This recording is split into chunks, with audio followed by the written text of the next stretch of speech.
Hello, welcome to Lazada Insider, featuring knowledge that makes a difference. We share trusted insights, forward looking perspectives, and exclusive expert interviews to keep you ahead of the curve. Hello, everyone. Welcome to another episode of Lazada Insider Sustainability Series. And I'm your host, Katrina, Senior Manager from Lazada Group Strategy. But the conventional economic system in Southeast Asia is heavily based on natural resources and also the materials derived from them. And this has put increased pressure on the non renewable resources and also brought about environmental challenges. And this is why circular economy has become an increasingly appealing idea. Today, we have expert Roshan joining us on Lazada Insider to uncover more about this topic. And more interestingly, what business opportunities circular economy represents. Well, Roshan has spoken on Lazada Insider twice before. We're very happy to have him back again on the program. He leads the Southeast Asia business of Redseer, one of the fastest growing companies in the internet advisory space. Roshan has more than 16 years of experience in the space, and he's certainly a very, very seasoned, experienced speaker on this topic. Hi, Roshan. It's great to see you again on Lazada Insider. Hi, Katrina. Nice to reconnect on this platform. And thank you and Lazada for having me for this session. Looking forward to discussing a very interesting and relevant topic. Great. So, Roshan, how about we start again with letting our audience know a bit more about you and Redseer? Sure. So, Redseer is a consumer internet focused strategy consulting company. We work with promising startups and also assist PEs and VCs in their investment journey. I'm a partner at the firm and lead its business in Southeast Asia. Great, great. Let's bring more clarity on what is circular economy first. Could you give us some examples to illustrate? Sure. So, with circular economy, essentially the idea here is to encourage a economy that reduces waste, uses products for the full life cycle, and then recycles or repurposes the products. Now, this is in contrast to the majority part of the economy, which is essentially a linear economy and something that focuses on just making, using, and then disposing products after a single use. Some examples on the circular economy is the use of plastics, for example, from various sources as a raw material for fashion and footwear products. Also, we have seen the use of second-hand electronic items. That's a big sort of thing in the circular economy as of now. So, two simple but relevant examples of circular economy. Great. You mentioned about secondhand electronic market. So maybe could you share a bit more about, in general, secondhand retail market in its current state and what is its outlook look like? Sure. The second-hand retail market is in very early stages of development in Southeast Asia and the developing world in general. The penetration levels are in low single-digit levels if you sort of benchmark it as a percentage of the overall retail market. In terms of the product categories, we see that it is skewed towards electronics and then fashion to some extent. In both cases, you will notice that the product life cycles generally tend to be longer than their trend cycles. And so there is a good use case for these products for their newer buyers or users. Now, there are also other categories like furniture and home appliances, but in terms of the value and volume, this point of time, those few other categories are relatively small. Looking ahead, where we see things changing is, as I mentioned, one, the dominance of, I would say, two, three categories that should sort of ease in the sense we will see more variety of products coming into the second-hand market, and that should sort of increase product diversity. Second is the relevance of technology and online channels will become very prominent. Our sense is, at this point of time, the second-hand retail market is significantly dominated by the offline space. So with technology, we think a lot of that could come online. And the third point is, while the developed and Western countries have, in a way, taken a lead in the second-hand retail products in the evolution journey, our sense is, going forward, we'll see fairly good growth coming in from the developing countries, including those in Southeast Asia.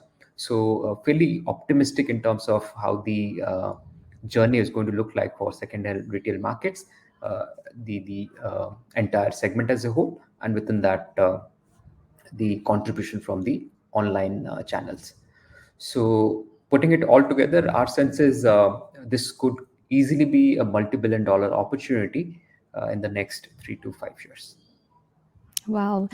You mentioned about circular economy. It's still in its nascent stage in Southeast Asia and is expected to grow very fast. So what factors are actually driving this growth based on your, perspective? Right.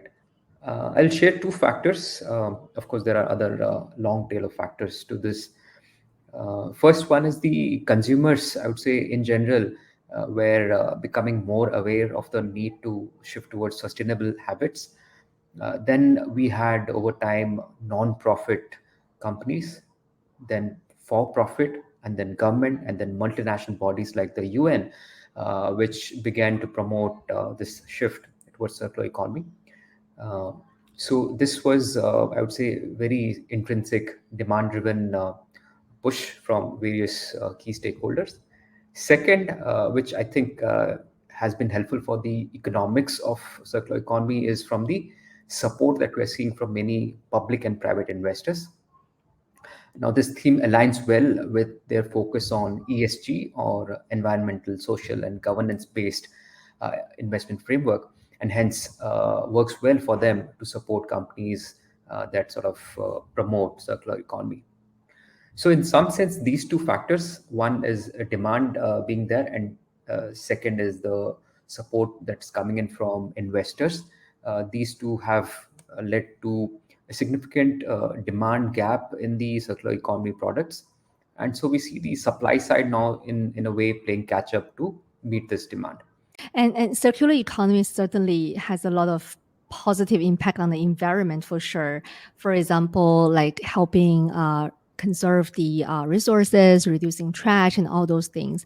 But beyond that, I think at the very early of our chat, you also mentioned about the business opportunity, the commercial opportunity. So, what commercial opportunity does it actually represent for businesses? Could you elaborate a little bit?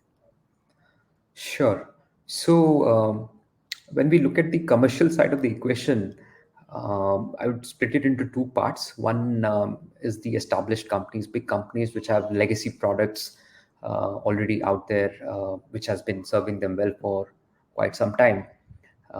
And then there are new or smaller companies. So for the legacy or large established companies, I think the commercial upside could be low in the short term perspective. Where the commercial opportunities become very relevant is the newer and smaller companies, because they are starting from scratch. And specifically the companies which are able to innovate on product, process, or technology stand to gain a lot. But as we progress over time, even the bigger companies will see a lot of demand coming in for these sustainable products, and those products which sort of fulfill the circular economy sort of requirements. And hence, over time, we'll see the contribution for larger companies, established companies, also becoming significant. So that's one part of the equation, the commercial upside that you see, which could vary by the size of the company. The second part of the equation would be managing risks. Now, when I say managing risks, this is something which is applicable to all companies across sizes. And the risk we are talking about here are the risks of being on the wrong side of expectations from consumers, investors, and policy bodies. It's very difficult to pinpoint a specific time frame for these. Some of these could change very fast, And if you are not on the right side of these expectations from various stakeholders, particularly around sustainability and circular economy, then it will become very difficult for you to bring about fast changes. So one needs to be mindful of balancing the commercial opportunity with the risk of actually not doing anything about it. So some sort of balance is what the company should look at when they are looking at this theme. You mentioned about circular economy will represent a huge opportunity for new startups and new companies. And we know that to actually make circular economy happen and at a bigger scale, it actually demands new innovations and new services. So could you share with us some key areas for opportunities for such disruptions and innovations? Right. So I'll share a few simple examples, something that we can all relate to, and I will put them under three P's, which is around product innovation, process innovation, and policy-related innovation. So under product innovation, there can be various sort of changes that can be made about. One example, I think we have seen this in some sense in the past, is standardizing, for example, the battery chargers that we use in phones, computers, and other electrical products. Now, simply standardizing the chargers will basically make these chargers relevant for multiple iterations of the same brand products, and also cutting across brands. So it reduces the need for upgrading your chargers every now and then when you buy a new product. I think to some extent this has already been explored by various companies, big and small. Second, another interesting example is repurposing old auto parts, right? So parts like tires, for example, have been used in playgrounds, for example. So interesting, I would say, ideas are cropping up in the product innovation side of things. Second is on the process innovation. So here we are seeing various entities bridging the information and or supply chain gaps in making second-hand electronics and fashion products, for example, accessible to interested buyers. So right now, if you look at the information and the supply chain, a lot of it is just not there to sort of enable flexible transactions in some sense. So I think this can be a very significant opportunity to look at. So process innovation would be the second part. And third is policy innovation. Here in Singapore, for example, we have seen that something as simple as having different waste bins for products that can be recycled. I think that's very simple but efficient way of promoting product reuse. So you basically at the early stage itself put back the products back in the recycling chain.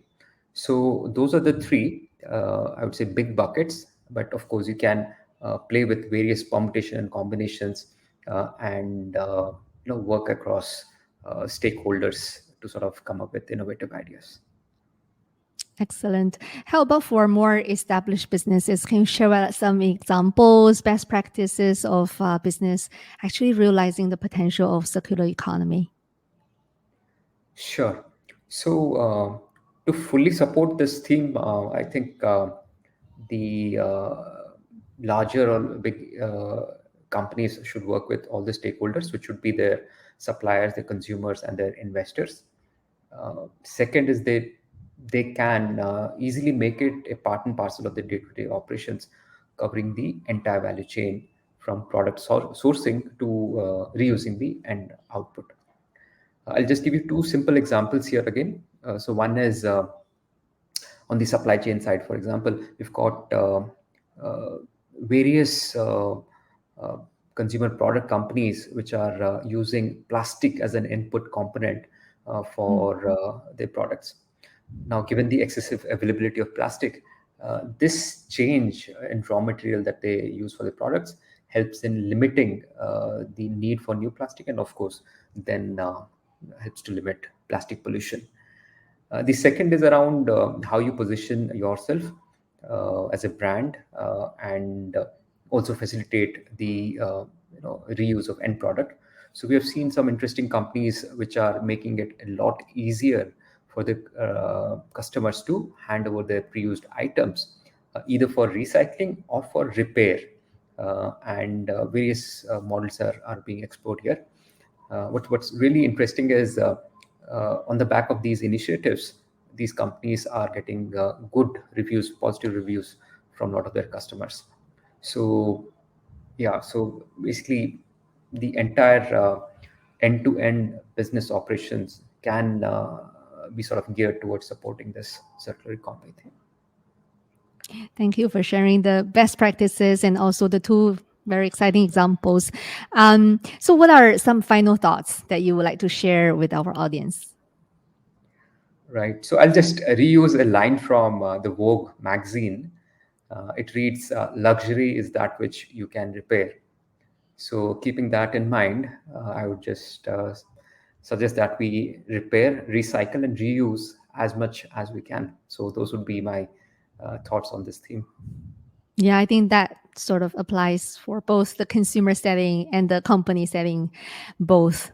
Thank you, Roshan, and thanks for the in-depth discussion on the circular economy and how this transformation can lead to positive environmental changes, but also really immense opportunities and values for businesses, established and new ones to uncover. Appreciate again, Roshan, for joining us today and for the great sharing. Thank you, Katrina, for having me here for this session. This is Lazada Insider. We hope you enjoyed this episode. Make sure you click follow and subscribe so you don't miss our latest insights and expert interviews. Thanks again for joining us. Until next time, take care.